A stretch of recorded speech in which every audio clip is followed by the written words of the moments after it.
Bismillahirrahmanirrahim. Assalamualaikum warahmatullahi wabarakatuh. Alhamdulillahirabbil alamin. Allahumma sholli ala sayyidina Muhammad wa ala ali sayyidina Muhammad. Seluruh orang beriman memiliki cita-cita masuk surga dan tenang saat dihisab. Hisab adalah istilah dalam Islam yang merujuk pada proses perhitungan atau penilaian yang dilakukan oleh Allah atas amal perbuatan manusia. Ini mencakup evaluasi dan penghitungan terhadap tindakan, niat, dan perbuatan seseorang selama hidup mereka. Dalam 7 golongan orang yang kelak masuk surga dan akan tenang saat dihisab, salah satunya adalah orang yang mencintai karena Allah. Ada 7 golongan dijamin oleh Allah bukan hanya masuk surga tapi akan tenang saat dihisab.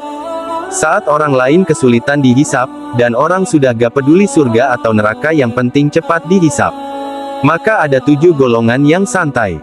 Di antara 7 itu 2 orang yang istimewa. Orang yang dimaksud adalah orang yang saling mencintai karena Allah. Bertemu karena Allah, berpisah karena Allah. Ini beda antara saling mencintai saja, dengan mencintai karena Allah. Kalau mencintai karena Allah, dia akan saling mengingatkan apa yang Allah sukai. Ia mencontohkan misalnya hubungan suami istri. Anda mengatakan, "Ya istriku, yuk tahajud yuk, mudah-mudahan dengan tahajud kita bersama masuk surga. Ayo berhijab ya, aku takut berpisah dengan kamu di surga." Selain itu ajakan lainnya bisa mengajak membaca Al-Quran, begitu terbiasa demikian dan Anda mengingatkan pula untuk saling menjaga dan menghindari maksiat. Kalau satu di antara kita wafat duluan, kita sering doakan ya. Yang seperti itu kalau dia dihisab duluan kemudian masuk ke surga. 7 golongan yang masuk surga dengan mudah. Dari Abu Hurairah, dari Nabi beliau Shallallahu alaihi wasallam bersabda, 7 golongan yang dinaungi Allah dalam naungannya pada hari di mana tidak ada naungan kecuali naungannya. 1. Imam yang adil. 2. Seorang pemuda yang tumbuh dewasa dalam beribadah kepada Allah. 3. Seorang yang hatinya bergantung ke masjid. 4. 2 orang yang saling mencintai di jalan Allah, keduanya berkumpul karenanya dan berpisah karenanya. 5. Seorang laki-laki yang diajak berzina oleh seorang wanita yang mempunyai kedudukan lagi cantik, lalu ia berkata, "Sesungguhnya aku takut kepada Allah." Dan 6. Seseorang yang bersadakah dengan satu sadakah lalu ia menyembunyikannya sehingga tangan kirinya tidak tahu apa yang diinfakkan tangan kanannya. Serta 7. Seseorang yang berzikir kepada Allah dalam keadaan sepi lalu ia meneteskan air matanya. Imam An-Nawawi memasukkan hadits ini dalam kitabnya, Riyadhus Shalihin pada bab keutamaan cinta karena Allah.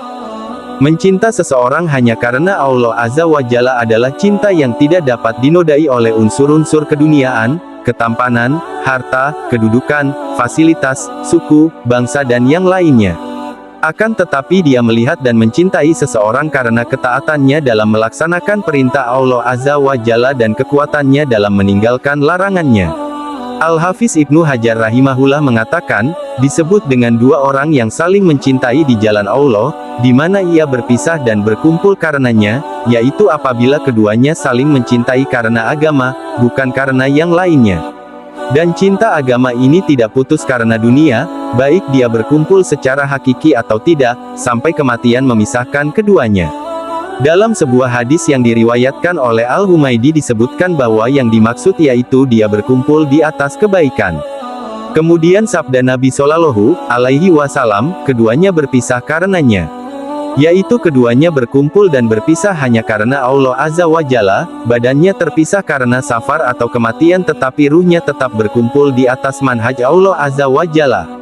Sebagaimana yang disebutkan pada sebuah hadis dari Aisyah radhiyallahu anha, ia berkata, Nabi Shallallahu alaihi wasallam bersabda, "Ruh-ruh itu selalu terkumpul dan terhimpun, siapa yang kenal ia akan berkumpul, dan siapa yang tidak saling mengenal, maka ia berpisah." 14.